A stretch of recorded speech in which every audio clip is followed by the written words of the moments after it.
İsrail'in işgal hareketinde ismini son dönemlerde en çok duyduğumuz ülkelerden biri de Yemen. Ülkedeki Husiler ellerindeki tüm imkanlarla İsrail'e saldıracaklarını ve direniş cephesinin yanında yer alacaklarını söylüyor. Yemen'den ateşledikleri seyir füzesi, sahip oldukları insansız hava araçları ya da İsrail'e ait olduğunu iddia ettikleri bir gemiye çıkarma yapmaları akla gelen son işlerinden bazıları. Peki gerçekten de Yemen, belki de daha doğru bir ifadeyle Husiler, iddia ettikleri işlere imza atabilecek kapasitede mi, yoksa bugüne kadar sıkça karşılaştığımız kuru sıkı tehditlere sarılan bir grup mu? Gelin hem bu sorunun yanıtına hem de merak edilen kimi diğer noktalara birlikte bakalım.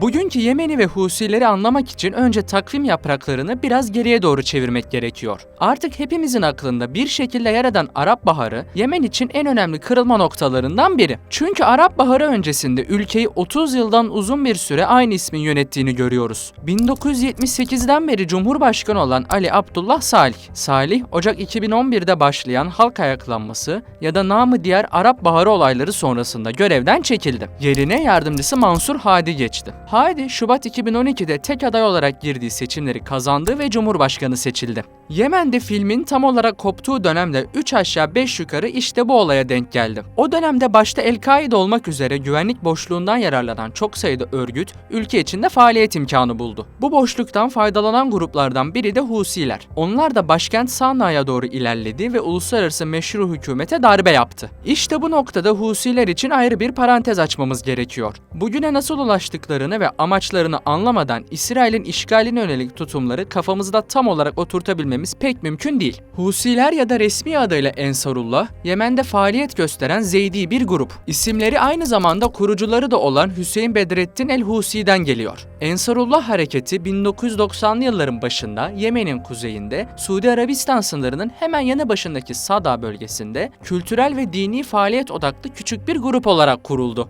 10 Eylül 2004'te Yemen Cumhurbaşkanı Ali Abdullah Salih'e bağlı birliklerin düzenlediği bir operasyonla Husi lideri Bedrettin el-Husi öldürüldü. Bu olay Husi Ensarullah hareketi için bir dönüm noktası oldu. Husiler aynı yıl silahlı ayaklanma başlattı. Her ne kadar İran bunu reddetse de Tahran'ın desteğini aldıkları tüm dünyanın üzerinde durduğu ana başlıklardan biri. Grubun sloganı "Allah büyüktür, İsrail'e ölüm, Amerika'ya ölüm, Siyonizme lanet, İslam'a zafer" gibi cümlelerden oluşuyor. Kaldı ki sloganları hali hazırda kendi bayraklarında da yer alıyor. Husilerin askeri gücüyle ilgili çok net bilgiler bulunmuyor. Uluslararası kimi raporlara göre 7.000 ila 30.000 arasında silahlı militanı olan Husilerin 450.000'e yakın sivil destekçisi olduğu öngörülüyor. Yemen'de yürüttükleri savaş her ne kadar iç savaş olarak ele alınsa da bir tarafta İran, diğer tarafta Suudi Arabistan başta olmak üzere ABD'den Birleşmiş Milletler'e, Birleşik Arap Emirlikleri'nden Avrupa Birliği'ne kadar çok farklı taraflarında bir şekilde müdahil olduğu küresel bir sorun haline geldi. Husilerle ilgili anlattıklarımız bugün yaşananlara daha doğru bir pencereden bakmamızı sağlayabilir. Sloganında Siyonizme lanet okuyan, bayrağında İsrail'e ölüm yazan bir grubun farklı davranması tabii ki beklenemezdi. Ancak Husileri diğer bölge güçlerinden ayıran ve onları boş sloganlara sarılan gruplardan farklı kılan bazı kabiliyetleri de var. Bir kere ellerinde çok ama çok sayıda füze, insansız hava aracı, kamikaze İHA olduğu bir sır değil. Sahip oldukları imkanları daha da netleştirmek adına somut bir olay üzerinden ilerleyelim. 7 Ekim olayından sonra İsrail'in kural tanımaz bir şekilde neredeyse tüm savaş suçlarını işleyerek Gazze'ye ölüm kusması Husiler için de kritik bir sürecin başlangıcı oldu. Husilere devam edeceğiz. Ancak küçük bir dipnot. İsrail ve ABD'nin en başından bu yana bölgedeki güçlere tek bir mesajı vardı: kimse bu savaşa dahil olmasın. Dikkatli takipçilerimiz ABD Başkanı Biden'ın "karışan olursa biz de müdahil olur ve ona hiç unutamayacağı bir ders veririz" cümlesini de net bir şekilde hatırlar. Bu dipnotu vermemizin sebebi Husilerin tüm bunlara rağmen adım atmaktan çekinmemesi. Önce kendilerinin de işgal cephesi olarak adlandırdıkları grubun karşısında konumlandıklarını açıkladılar. Sonraki süreçte dünya kamuoyu İran ne yapacak, Hizbullah savaşa ne kadar müdahil olacak, İslam Birliği ya da Arap coğrafyası nasıl bir ortak tepki verecek diye bekleye dursun, ilk ses getiren işlerden biri Husilerden geldi. ABD Savunma Bakanlığı Yemen'den fırlatılan 3 füzenin bölgede bulunan ABD savaş gemisi tarafından durdurulduğunu açıkladığında pek çok kişi neler oluyor diye düşünmeden edemedi. Çünkü açıklamada Yemen'den fırlatılan füzelerin Kızıldeniz istikametince uçtuğunu ve her ne kadar nihai varış noktası tam olarak bilinmese de İsrail'deki kimi kritik noktaları vuracağı bilgisi de paylaşılmıştı. Sadece bu da değil.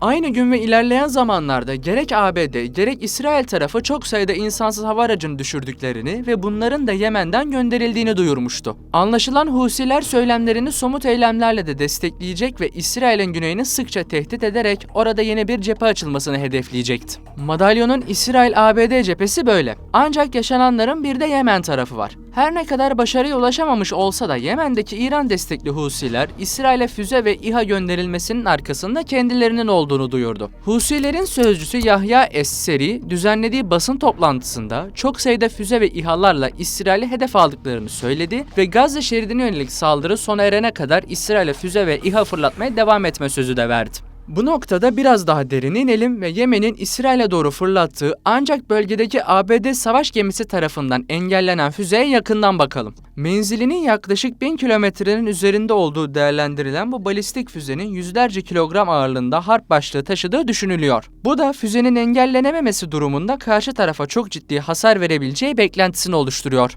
İsrail'in muhtemel tehditler konusundaki oldukça kapsamlı istihbari faaliyetleri hepimizin malumu. Bu konuda Tel Aviv istihbarat raporlarına yansıyan ilginç noktalar var. Buna göre Husilerin elinde İsrail'e vurabilecek farklı füzeler var ve bu füzelerin sayısına dair somut bir bilgi yok. Ayrıca Husilerin çok kısa sürede düzenlenen bir askeri geçitte ilk kez ortaya çıkardıkları Tayfun füzesinin de es geçmek olmaz. Kimi kaynaklara göre bu füzenin menzili 1700 ile 1800 kilometre arasında değişiyor. İsrail İstihbarat ve Terörizm Bilgi Merkezi, Husilerin 1300-2000 kilometre menzile sahip Kudüs 2 ve Kudüs 3 isimli balistik füzelere sahip olduğunu ve İsrail'deki hedefleri etkili bir şekilde vurabildiğini belirtmişti. Sadece balistik füzelerde değil, Suudi Arabistan'ın dünyaca ünlü enerji şirketi Aramco'ya yapılan saldırıları hatırlayalım. ABD'nin en gözde hava savunma sistemlerinden biri olan Patriot'larca korunan Aramco rafinerileri, Husilerin ateşlediği balistik füzeler ve çok sayıda insansız hava aracıyla vurulmuştu. O dönemde bu saldırıları küresel piyasaları da doğrudan etkilemiş, Suudi Arabistan'ın günlük petrol üretimi %5 düşerken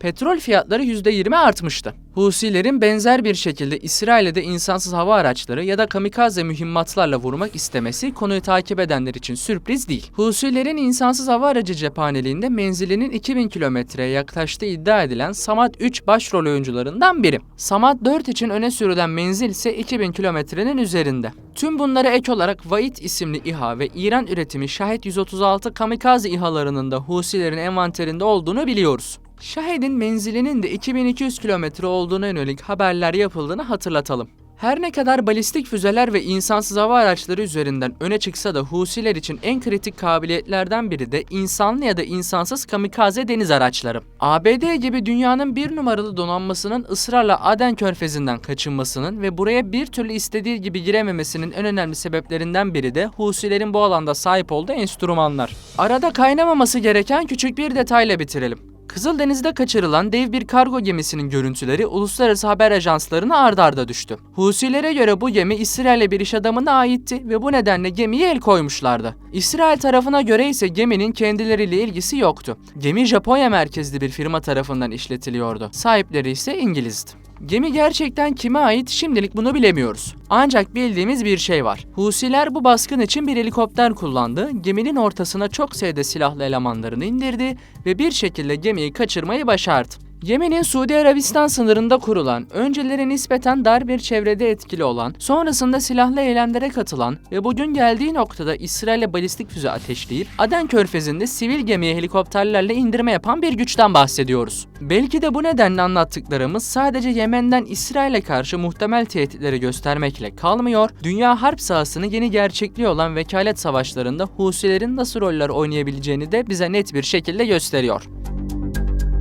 İsrail'in işgal hareketinde ismini son dönemlerde en çok duyduğumuz ülkelerden biri de Yemen. Ülkedeki Husiler ellerindeki tüm imkanlarla İsrail'e saldıracaklarını ve direniş cephesinin yanında yer alacaklarını söylüyor.